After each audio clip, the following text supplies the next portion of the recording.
In this video we are going to study about HIV। HIV क्या होता है? हमारा ह्यूमन इम्यूनो डेफिशिएंसी वायरस होता है। ये हमारा एक तरह का लेंटी वायरस ग्रुप से बिलोंग करता है, जो कॉज करता है हमारा acquired immuno deficiency syndrome. HIV हमारा एड्स को कॉज करता है। एड्स एक ऐसी कंडीशन होती है जिसमें ह्यूमन्स जो होते हैं in which progressive failure of immune system, जो हमारे इम्यून सिस्टम होता है उसका प्रोग्रेसिव फेलियर हो जाता है और वो अलाउ करता है अपॉर्चुनिस्टिक इन्फेक्शंस और कैंसर टू प्रॉस्पर।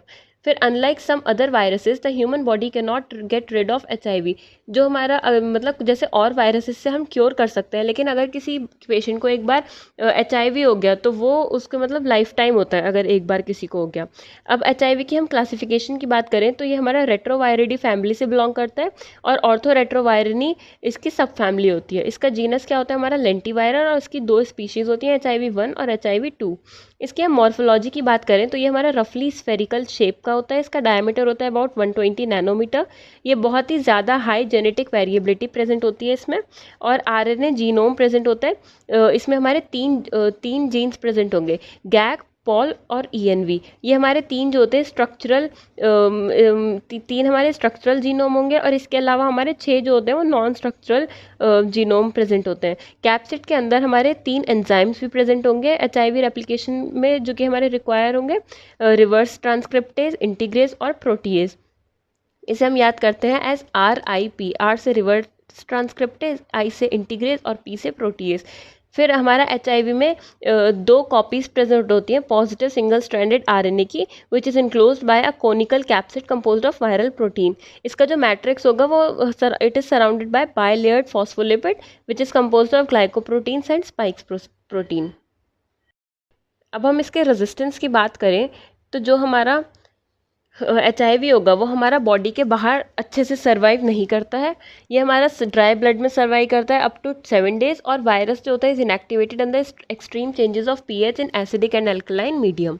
फिर ये हमारा स्ट्रक्चर होता है HIV का। इसमें हमारे ये एनवेलप होगा बाहर, ये इसमें हमारे 2 कॉपीज़ होती हैं RNA की, पॉजिटिव RNA की 2 कॉपीज़ हो गई। ये हमारा मैट्रिक्स हो गया।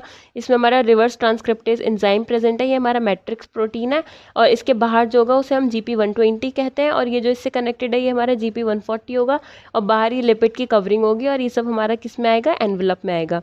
अब इसके पैथोजेनेसिस की बात करें तो सबसे पहले आएगा इसमें मोड ऑफ ट्रांसमिशन। जो हमारा HIV है वो कैसे कैसे ट्रांसमिट हो सकता है, तो सबसे पहले इसमें आएगा सेक्शुअल मोड। सेक्शुअल मोड जो होता है वो हमारा मोस्ट कॉमन कॉज होता है HIV का, लेकिन इसमें जो रिस्क ऑफ ट्रांसमिशन होते हैं वो मिनिमल होते हैं। नेक्स्ट आता है हमारा blood transfusion.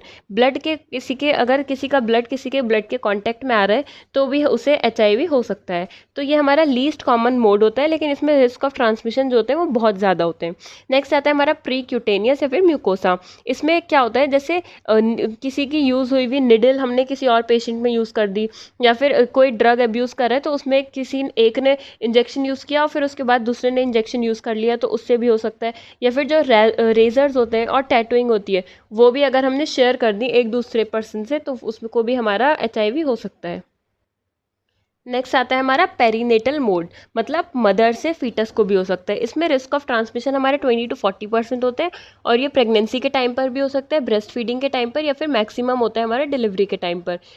HIV transmission, no evidence of HIV transmission by casual contact और किसिंग और इंसेक्ट बाइट। जब हमारा कैजुअल नॉर्मली कॉन्टैक्ट हो रहा है या फिर हम किस कर रहे हैं या फिर इंसेक्ट बाइट हो रहा है तो हमारा HIV का ट्रांसमिशन नहीं होता है। इसमें हमारे रिसेप्टर्स होते हैं, एक मेन रिसेप्टर होगा, सेकेंड को रिसेप्टर होगा, और DC साइन प्रेजेंट होता है।